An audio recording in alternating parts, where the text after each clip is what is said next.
I'm here to review The Walking Dead Season 5, Episode 16, titled Conquer. Rick Grimes has one of the fastest trigger fingers that I have ever saw in the TV show Point Blank, period. His quick draw abilities, how he's able to draw his revolver at a fast speed is just phenomenal. It only takes Rick 1 second to draw his revolver out of his gun holster and point his revolver at his enemy and kill them. But again, it's still within that 1 second mark.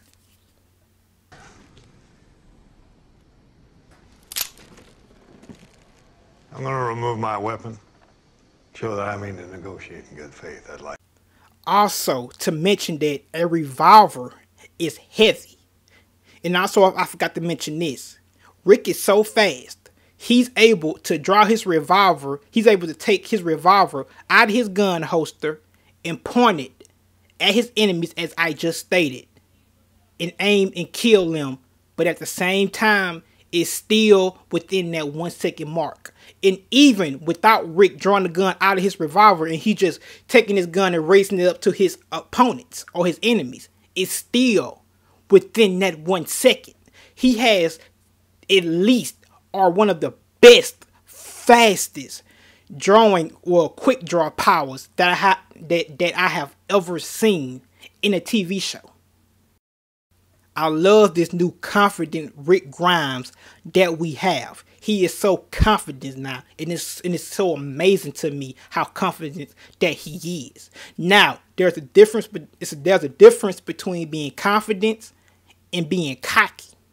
Now, for some of you who don't know this, in Season 3 of The Walking Dead, in the first 3 episodes of Season 3, Rick was cocky. And the reason why Rick was cocky is because he was the person who kept the group safe for 8 months. So he started to feel himself. He started to get cocky. And I remember in episode 4 of The Walking Dead, Season 3, titled A Killer Within. The second episode of Season 4. Listen to what Rick tells Thomas after they released Thomas for the prison. How many of you in there? Too many for you to handle. Now, if you listen to the tone of Rick's voice and the way that he told Thomas that, you got a cocky Rick Grimes. And I said this when Season 3 first aired. I say Rick is cocky. And back in 2012, Andrew Lincoln did an interview with Entertainment Weekly. And he told the interviewers that, and he confirmed what I said. He told the interviewers, he says, Rick got cocky. And he said the symbolic meaning behind Lori and T-Dog death was to show Rick that you are not untouchable. You can be touched at any moment. You can lose anybody in your group at any moment. Just because you kept them alive for 8 months and nothing ever happened to nobody doesn't mean you are untouchable. And Andrew Lincoln said that in an interview in 2012. And he stated, when Rick had lost Lori and T-Dog, it was to show us how he got broken mentally, but also how he got broken physically. It was to show him and bring him back to earth and give him a more realistic way of showing him that anything could happen at any given moment. Anybody can die in your group, and don't forget that. So don't get cocky. Now, let's talk about the review.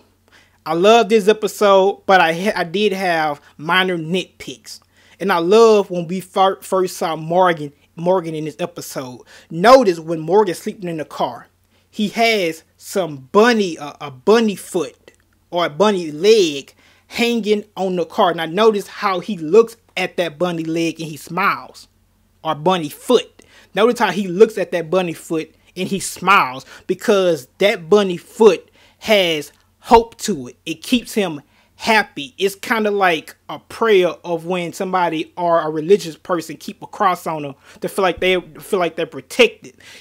That bunny foot was like that to Morgan. It was like a luck symbol or a luck charm to him. And every time he looks at it, he smiles. Now remember, in the first half of season 5, episode 8, remember when in the after credits, we saw Morgan goes to Father Gabriel church and he sets stuff up on the stand. And matter of fact, you see him put that bunny foot, that same bunny foot that we see hanging in the car. We see the same bunny foot that he has, and he brings it to the church and he looks at it. So that bunny foot is kind of like a luck charm to him. Also, notice when he encounters Wolf 1, because we don't know the guy's name yet. When he encounters him, notice how the wolf guy talks to him and he tells him that he's pretty much trying to rebuild the wolf population, because he tells Morgan that back in the day how the Native Americans came and they had altercation with wolves and the wolves end up getting slaughtered. Now, I think he meant by that conversation meant that he wants to bring back the wolves, not physically, but mentally, bring them back through human ideology, because we see the W marked on top of his head. Now, I want you to notice something. I'm going to tell you how Morgan knew about the attack happening. Now, once you see the wolf guy looking at Morgan, he tells Morgan, put down the cup and don't touch the gun. You see him looking at Morgan. Notice his hand language. Notice that hand sign. That hand sign that he does is familiar, because remember in the Walking Dead season 4, in the season 4 finale, remember when Rick had Garrett's brother, I think his name was Martin, I can't remember, but remember when Rick had Garrett's brother, and he had his arm around his neck, kind of keeping him as a hostage.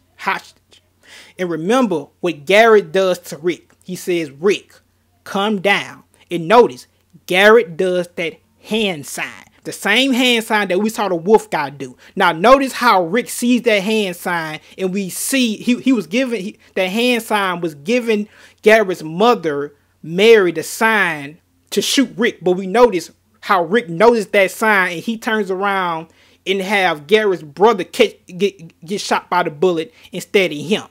Back to what I was saying about Morgan. That guy put up a hand sign.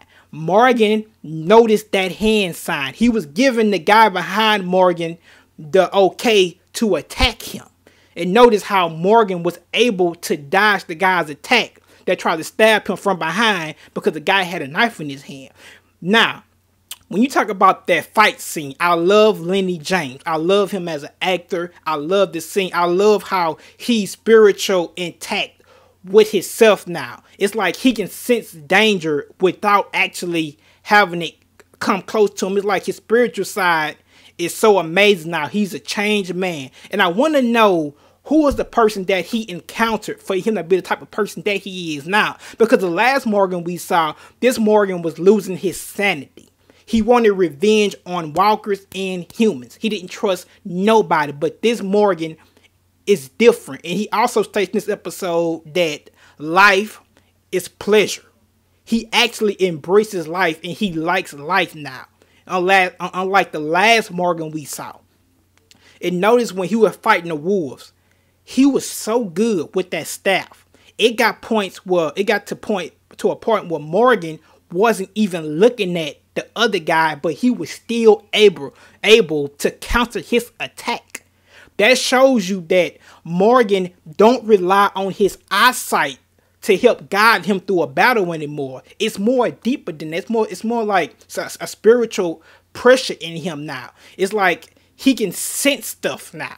And like I said, he wasn't even looking at that other guy half the time, but he was still countering his attack when the guy tried to attack him. But after that, Morgan beats up the two wolves and he put them in the car. Now notice how he blows the horn. Now Lenny James said on The Talking Dead that Morgan did that to to make sure there wasn't no zombies close. That's the reason why he blew the horn. But then when he found that, there wasn't no zombies close in the area, he decides to close the door and leave them in the car unconscious. But you would notice in that scene, you would see Morgan grab that bunny foot and he leaves with it. Like I say, that bunny foot represents some type of luck to him. And I think it helped guide him through the situations that he was going through. And like I say, somebody must have gave him that bunny foot. I could be wrong, I could be right. And I know something about the wolves. When Morgan got the gun wasn't loaded. The wolves don't like to use physical guns. They like to torture. I would like to think that they like to torture human beings by using knives and stuff. Because if you use a gun, that's a quick kill. That's too quick of a kill. You can kill a human instantly. I think they like to torture or kill them in a brutal way. Because when you kill somebody in a brutal way with a gun, it's not really brutal, but with a knife, it's brutal. So, yeah. Next, let's talk about the scene with Sasha. This scene was very important to me because this scene has so much symbolic meaning to it. And also, it brings up the great writing of Robert Kirkman. Because when The Walking Dead first started, we was told to believe, or made to believe, that humans are just, and also that zombies are unjust because zombies are dangerous. And we found out that that whole thing was a lie. There was a barrier between the two until Robert Kirkman dissolved that barrier and showed us something different. When we saw Sasha get into that grave of walkers that she had piled up, we saw her get on top of the walkers and just lay on the dead bodies of the walkers and just close her eyes. And she pictured herself as being a zombie in that scene, and she felt so peaceful in that scene. She looked peaceful in that scene. She looked calm, cool, and just everything she had was just collective. And when we saw her on top of those zombies, it was like she was trying to relate with the zombies in that scene. And I wrote something down for Sasha's character for that scene. She thought if she could see the world through their eyes, be a stranger in a strange land, then maybe she could understand them better. And in that scene, you saw that maybe she thought she could understand them better when she was laying on top of them. And by her doing that, maybe she could understand herself better in that scene. And this is what I'm talking about when Robert Kirkman breaks the barrier between the two of zombies are unjust and humans are just. Because when we see Sasha laying on top of that zombie, and I'm talking about metaphorically and mentally, we see a Sasha who's zombified, but she's in a living human body. Because when she's on top of those zombies, I mean physically and metaphorically, I don't mean mentally. We know Sasha is not dead physically. But when she was on top of those zombies, she was like, she was just relating to them in that scene. And I loved when she did that. But also, you have humans, you have humans that's humanized in zombie bodies. Now, Garrett is the perfect example. Garrett was that humanized human that was in a zombie body because he had zombie tactics. And let me explain by this. Garrett was a cannibal. He eat humans. What zombies do? They eat humans. So again, Garrett was that humanized human that was in a zombie body, mentally and metaphorically. And that's what I'm talking about when Robert Kirkman breaks the barrier between the two and he dissolves the barrier, because ain't nobody better than the other person. Zombies ain't no better than humans, and humans ain't no better than zombies. So that's when the barrier gets dissolved. And that barrier doesn't exist anymore because they're all doing the same thing to survive. And I love that writing by Robert Kirkman. Next, I love the scene when Rick pops up to the meeting that Deanna had, and he brings that zombie body and he just drops it in the middle of the ground and shows them and tells them that I didn't let this zombie in. He got in on his own. And at that point, at that meeting, Rick proved the point that anything could happen at any given moment. And I love how before Rick got there, how everybody was acknowledging him, how everybody say that Rick was a good guy. Rick did this for me. Rick did this for me. Rick did that for me. He finally got acknowledged for that. You guys, y'all don't know how happy I was, because in season 4 of The Walking Dead, the first episode, Daryl was the fan favorite at the prison. Everybody was, hey Daryl, how are you doing, Daryl? You're awesome. Everybody telling Daryl that. Rick never got the proper acknowledgement that he deserved in the series. And for everybody at that meeting, Maggie, Michonne, Abraham, for everybody to be at that meeting and say how Rick did this for them, how Rick did that for them, how he saved them, that was fucking phenomenal. And I'm sorry for my cursing, but he finally got acknowledged for everything he did. And I damn near cried when I saw that scene. And I love when Rick gets there and he tells them, I was going to kill some of you here to try to prove a point and see did the rest of y'all want to live or not. But you notice he didn't do that. And I love the speech that he gave at that meeting, because that speech was similar to the same speech that he gave in The Walking Dead season 2 finale, where he was telling the rest of the group, fine, if you want to stay with me, just know this isn't a democracy anymore. I'm not giving you a choice. You're going to follow me. Now, in that meeting, the speech was similar. He didn't give them a choice. Do you want to live or not? He says that you will live. There was no choice. Again, he says that you will live. And I love when he was talking to him and he tells him that I wanted to kill some of y'all. He finally said what he wanted to say. And what he was saying, and when he said that you saw a Rick who finally got out that eternal struggle that he was having within himself. He finally said what he wanted to say. And like I say, once he said that eternal struggle lifted off of his shoulders. And let me read something that I wrote down for Rick Grimes' character. In the depths of Rick's soul are rooted dark thoughts. But then we all have darkness and light in us. If we are all light on the outside, there's nothing but darkness underneath. And then I said, there come times when the darkness comes to light. Now you saw in that scene, that darkness came to light. And notice how it was lights in that area. It was lit up. Saw how that darkness came to light in that scene. And as I just stated, it come time when darkness come to light. Now, and when I wrote this sentence, I meant that if you take the light and you take the darkness and you combine it together, you got an amazing character in Rick Grimes. And we see how Rick can use that good side, that light side, to help you, to help guide you. But at the same time, he can balance it out. He can have that dark side He can use that dark side to his advantage and do what he have to do to protect his group. Even if it means killing a person. That dark side comes into play, but it don't overtake the light side. It's balanced out. And that symbolic meaning behind that scene was just fucking phenomenal.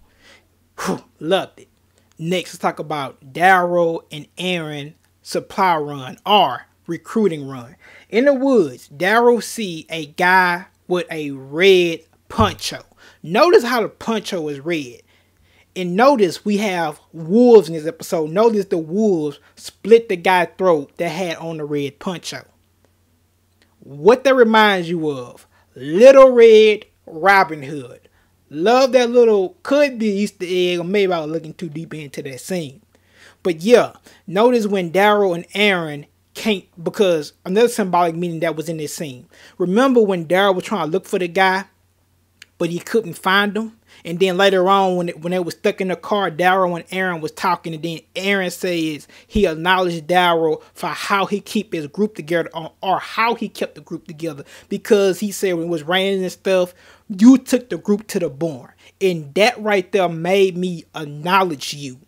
And it showed me that you guys are the ones, because y'all never got into it over food. Nothing never happened. Y'all stuck together through the thick and thin. And he says that Darrell was one of the people that played a major part in the group doing that. And he acknowledged Darrell for that. And he tells Darrell that I'm sorry for not wanting to look for the guy. Now Darrell is a person Darrell was a person that wanted to look for the guy in the red poncho and bring him back to Alexandria safe zone, because he said that it's not safe out there and the guy can die, and Darrell was worried about him. And also worried about not finding him because Darrell had lost him, and Aaron had lost the guy in the woods. Notice at the end of the episode how the wolves completely killed the guy. The same wolves, the two wolves that Morgan had knocked out and put in the car, was the same two wolves that we saw at the end of this episode. And he took the guy and he split the guy's throat open, or he sliced his throat open, and he ends up killing the guy. Like I said again, Darrell wanted the guy to come back because Darrell stated, and it was foreshadowing, Darrell stated that it wasn't safe out there and something could have happened to him. Now look what happened to the guy. He ends up getting killed by one of the wolves. And I love when Darrell and Aaron ends up going to the empty warehouse.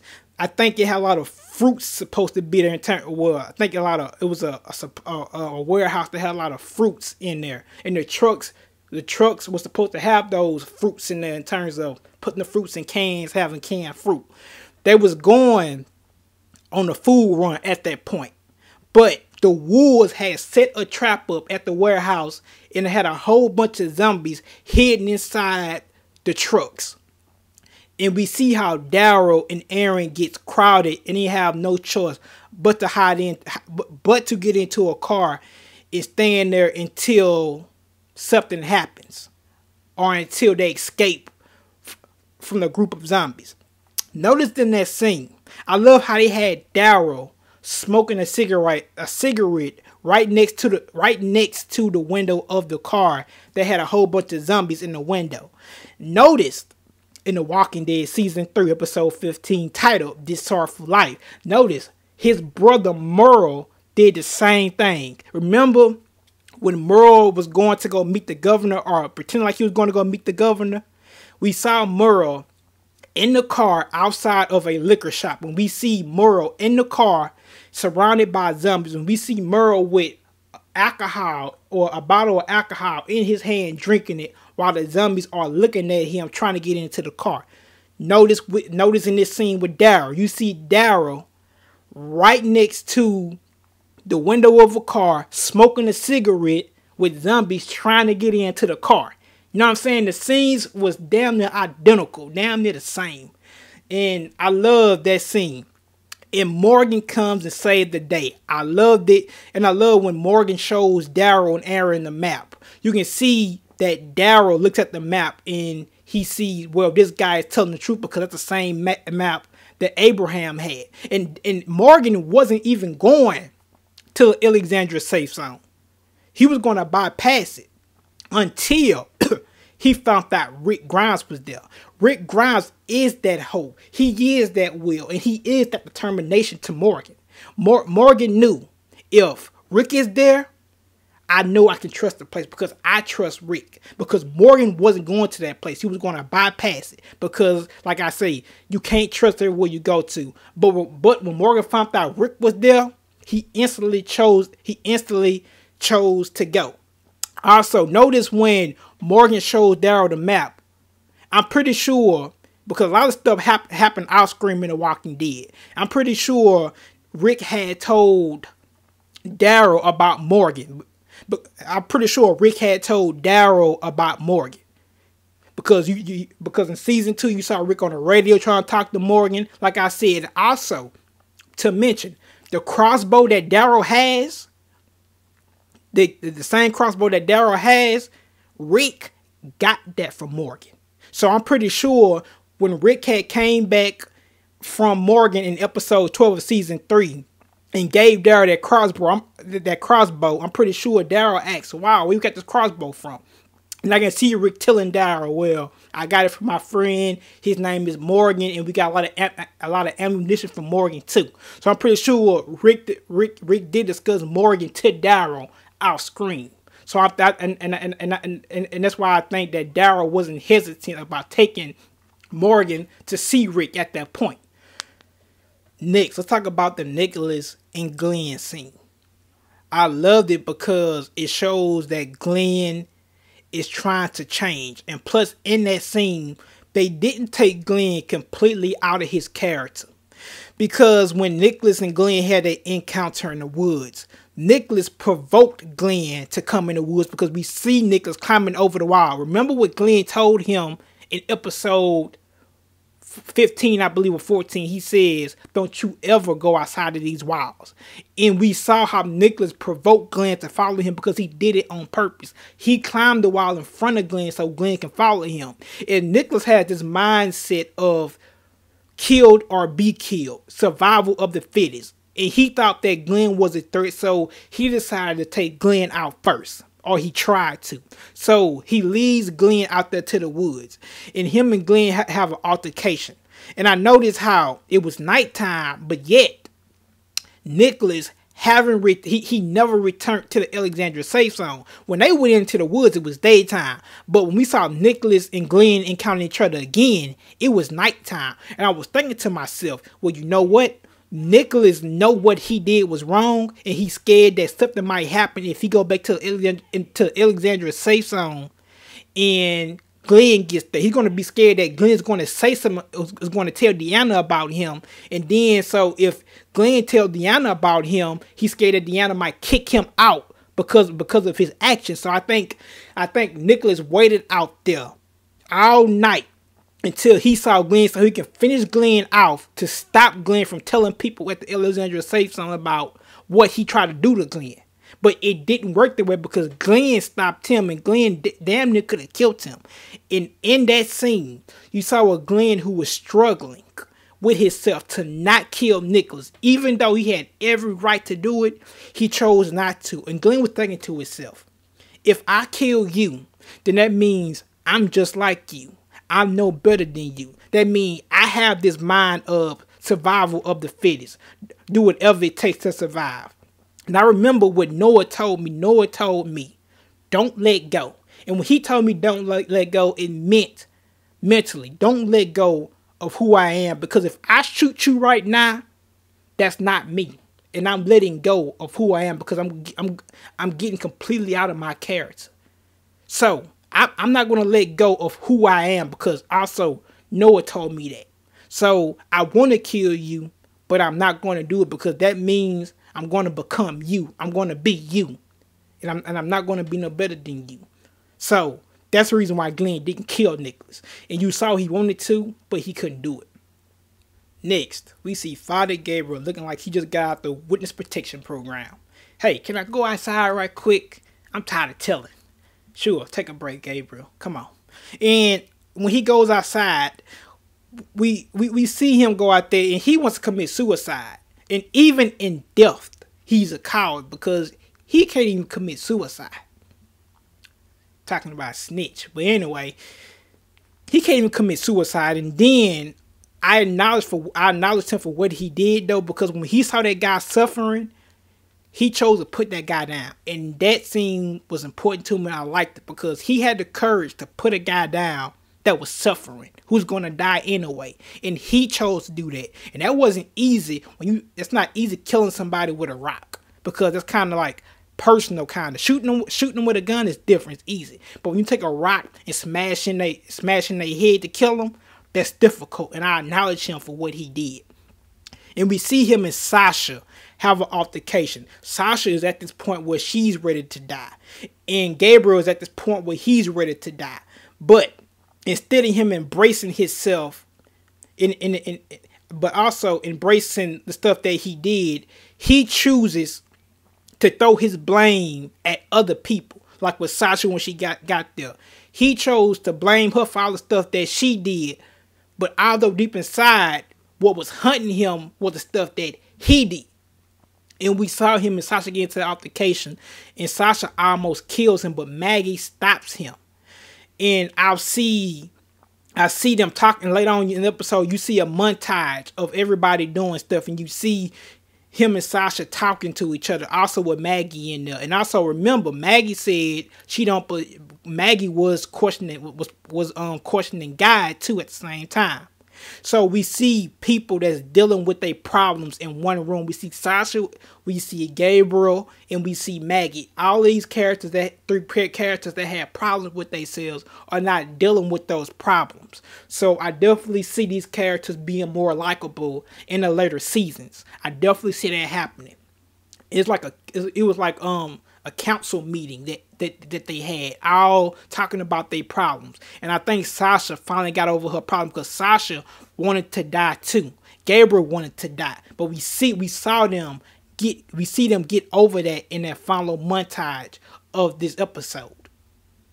And next, man, I love how Michonne was talking to Rick, and I love how Carol likes to stay likes to stay in a certain character because she wants people to believe that's the person that she really is. And I love how she was questioning Rick also about the gun stuff, even though she had something to do with taking the guns. And I love when Rick and Michonne talking, and Michonne tells him that, Rick, I didn't knock you out because of the people here.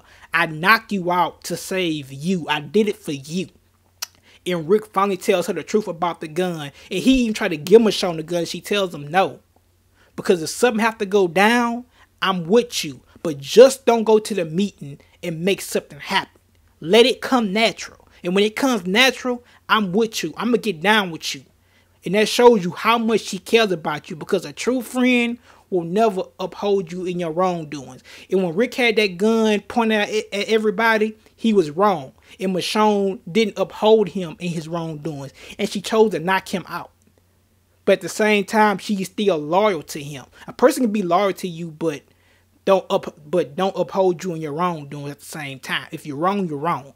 And I love how Michonne is loyal to him, and she gives him back the gun, and she lets him know, don't let nothing happen, or don't make nothing happen. Let it come natural. And when it comes, I'm with you, Rick. And I love how Rick had Bob voice in his head, convincing him otherwise. And at that meeting, it was crazy. Like I said, I love when Rick get there. And in the ending part, when Morgan get there, man, it's just, it's crazy because you see Morgan looks at Rick and he says, Rick. At the same time, when you see Morgan's face expression, he's shocked because he just saw this kind, happy person that he first met kill a guy in front of his face. When Rick shot Pete and killed Pete, Morgan saw that and he's in shock. So therefore, I think he's happy, but he can't express himself of being happy when he see his friends standing in front of him with a face full of blood and just killed the guy. So Morgan is shocked right now, and now it's the opposite. When Rick had met Morgan again in season 2, Morgan was the crazy one. Now Morgan is the calm person, and he ends up meeting Rick in season 5, and Rick looked like he's the crazy person now. So Morgan was like, "Wow, at least to blame it on me now. Shit, you look crazy now. I can't put this shit on me no more." So.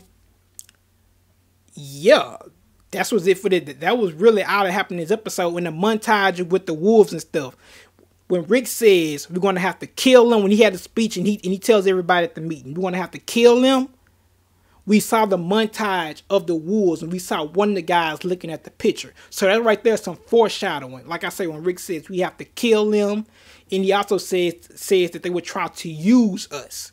You can see the montage of the wolves. So that's letting you know that it's time to go to war. Rick is telling you that, and they're showing that montage to show you that Rick will indeed go against the wolves. Because like I said, it showed the montage of the wolves when Rick was saying his epic speech. So that's right here with my review. Hope you guys enjoyed it. Have a blessed day. God bless you all. Remember to subscribe. Thumbs up the video if you like it. Thumbs down the video if you don't like it. Have a blessed day. And leave your comment section in the comment section down below. And peace.